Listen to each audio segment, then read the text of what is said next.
Shut up. Yeesh. 2, 3, 4. Ba-da-da-da. Oh, that's the wrong. Okay, I'm sorry. That's what I get for being aggressive.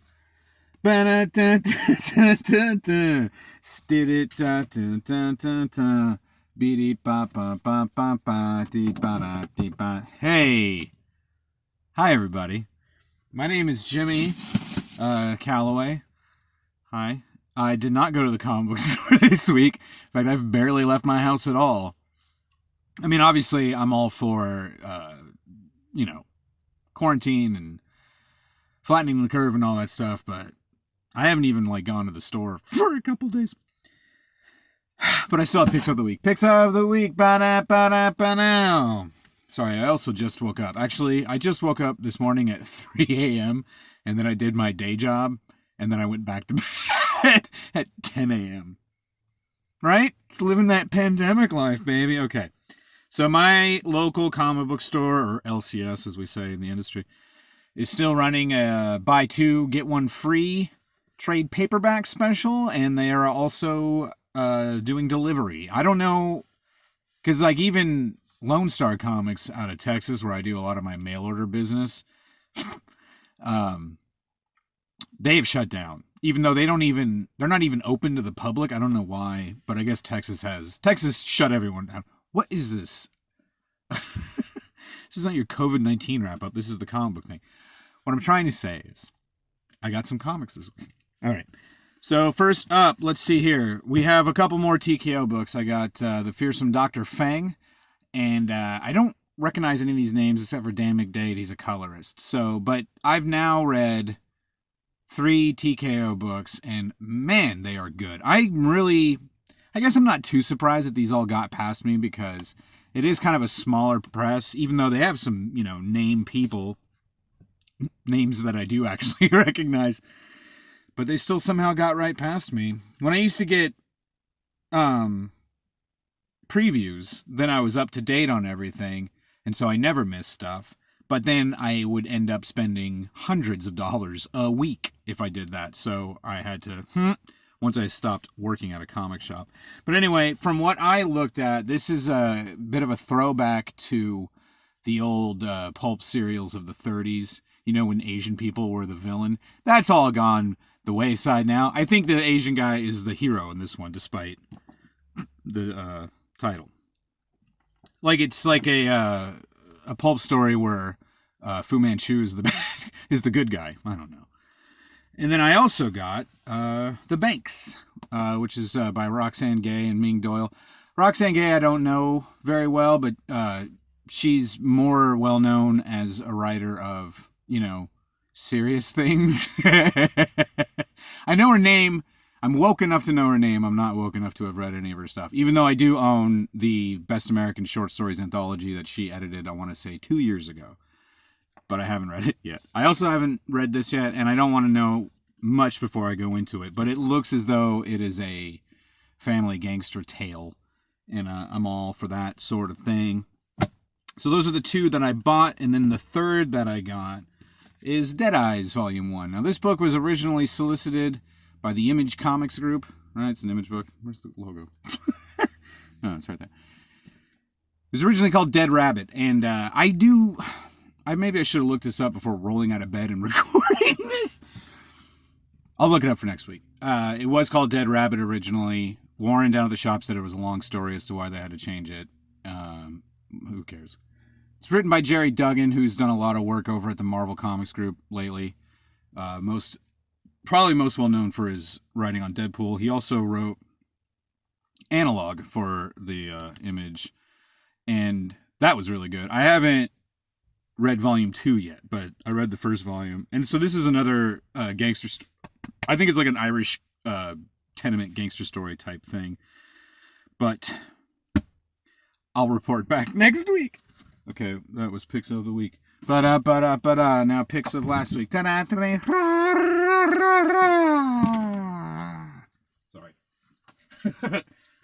Just doing a little picking up. To be a complete slob. All right, so this week I got a lot of reading in. I'm happy to report. And stuff that I've talked about or have shown you guys over the last few weeks, so this will be Fun. Right? Remember Fun? Speaking of which, I reread This One Summer by Mariko and Jillian Tamaki. This is a book that came out, I want to say, in 2014. Usually the cover. 2014. And it's even better than I remembered it. First of all, the art is positively gorgeous. There's some 2-page spreads in here that I really should have marked before doing this, before I started talking about it. But, like, look at that, dude. And for another thing, generally speaking, I am pretty much done with the coming-of-age story. I know when I was a kid, I mean, those stories always resonate. That's why they're told so often. And when I was a kid, they really resonated because I was usually the same age, even if it was taking place in the 60s, like The Wonder Years or Stand By Me. This is a more recent, I mean, Mariko Tamaki, I think, is like a couple years older than me. And her cousin Jillian would vacation at this beach in Canada. I can't remember the name of it. They fictionalized it for this book. But it's so good. So it's them. They're a little part in age, so there's that kind of attention. The main character, her parents are going through some stuff. It's all really, really good. It's all very subtly done, and it's just very impressive. I don't know what else to say, but the fact that it's a coming-of-age story that I'm actually excited for, that in itself would be, newsworthy. In this network, newsworthy. The other thing I read, almost the same thing, was Grant Morrison's Green Lantern. This is the first volume of Grant Morrison's Green Lantern, issues 1 through 6. And I'll be honest with you, my first reaction upon reading it was this, oh boy. Because there are definitely times where Grant Morrison gets a bit much. Especially because, and this is certainly true with all of his work, well, maybe not all of it. A lot of his superhero stuff, though, is definitely unconventional, to say the very least. And this is a little more straight-ahead Green Lantern stuff. But he's made Hal Jordan a bit of a bad boy. Which is really silly. I mean, I'm not as familiar with the character as I would be with his Marvel Comics equivalent, which would be that guy from Squadron Supreme, who I can't even remember now. The hell with it. So, yeah, so he made Hal Jordan a bit more of a badass, but it quickly got fun. Like, once I got around that, it got to be fun. Because, like I say, it was kind of just straight ahead Green Lantern stuff.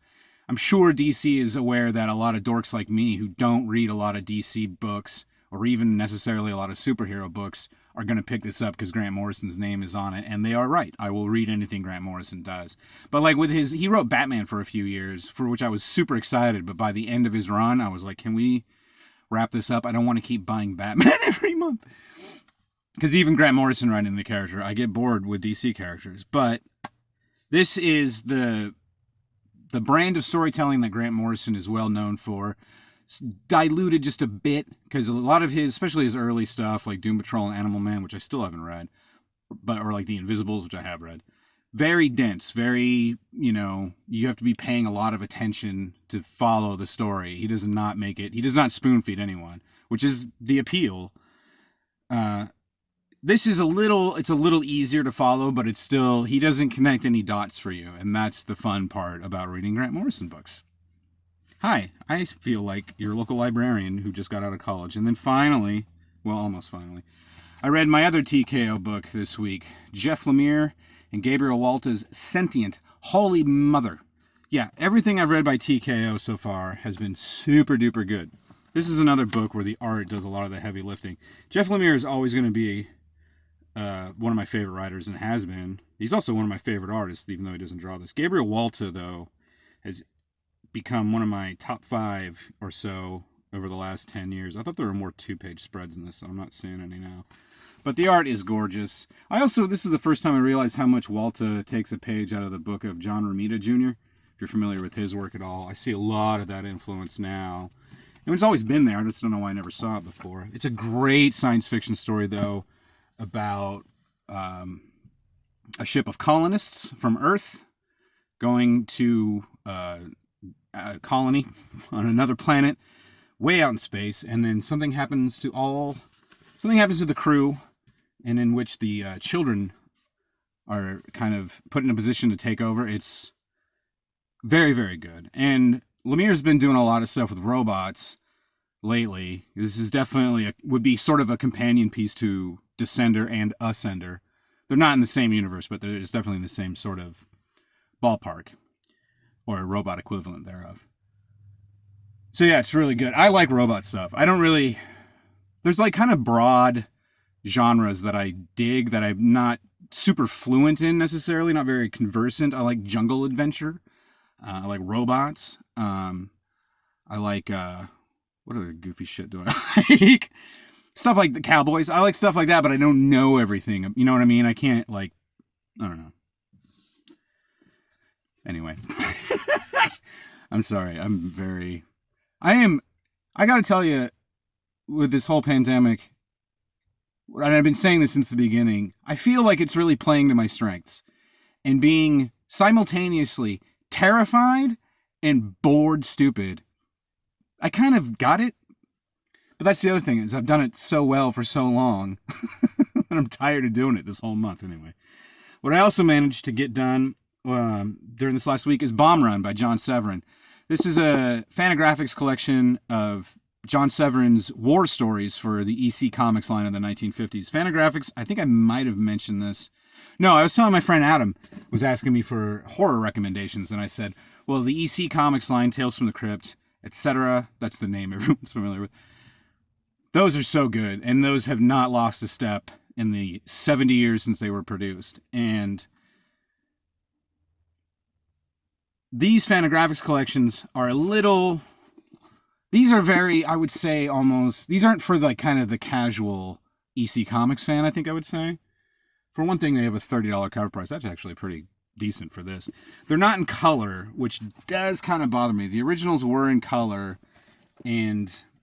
I mean, don't get me wrong, the black and white looks amazing, because it was really...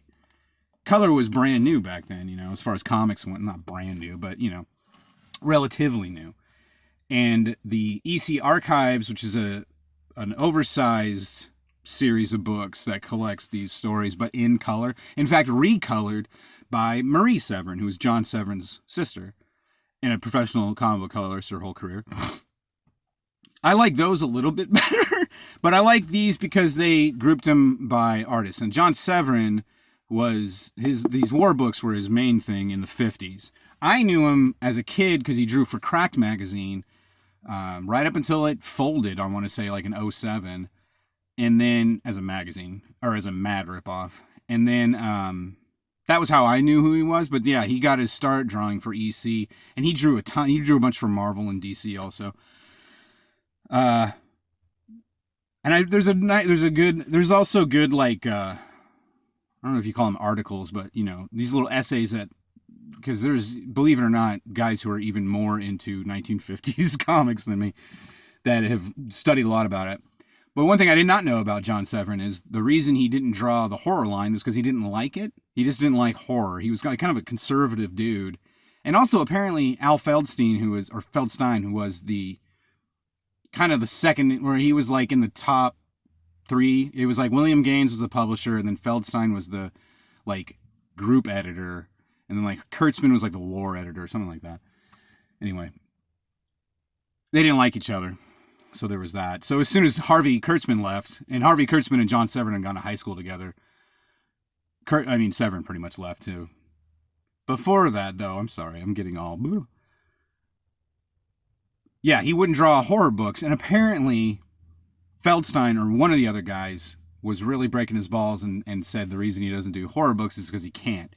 So then Severin drew a horror, like a page, like a splash page for a horror story, and it was apparently so disgusting that William M. Gaines vomited. I don't buy that for a second, but it's certainly true that it's a story, and I really like that. Another thing that you really notice in the black and white is how... I mean, John Severin is just... His art speaks for itself. And you watch... This is chronologically collected, so you watch him only get better. And, like, Will Elder's inks only get better. But also, Severin was, not unlike his colleague Wally Wood, was a big fan of accuracy. Like, you can see how much detail goes into this machine gun that isn't even in the whole panel. But that's what Severin would do. And that was why Kurtzman wanted Wood and Severin on the war books with him, because he was a stickler for detail and wanted everything to be completely accurate. He wanted people to be able to read these war comics as though they were reading, because they did a lot of stories about the Korean War, so he wanted it to be as though they were reading, you know what I mean? No, I'm sorry. I'm sorry, but I feel like I'm babbling and rushing through this for some reason. I don't know. I hope you guys are doing okay. That's it for this week, though, I think. I think I need to go read some more comics or something. I don't know. But, okay, you can talk now. But let me turn the camera off first. Tonight on the same YouTube channel at 6 p.m. Pacific time, I'm going to read to my son, even though he's well able to read himself. We're calling it Big Boys Lake Storytime with Grey Dog and J-Dog. I'm J-Dog. And then my friend Chase Brockett is doing a live comedy deal via, the internet. And that's at 8 p.m. Pacific. And so I'll be on that. And then I have my book club at 8:30, but you guys can't come to that because you're not in the book club. But we did read, I don't know if I've mentioned this, but we read Recursion by Blake Crouch. Super good. If you have a chance to read Recursion, great novel, especially if you like time travel. All right. That's the end of this episode of Wednesday I'm in Love.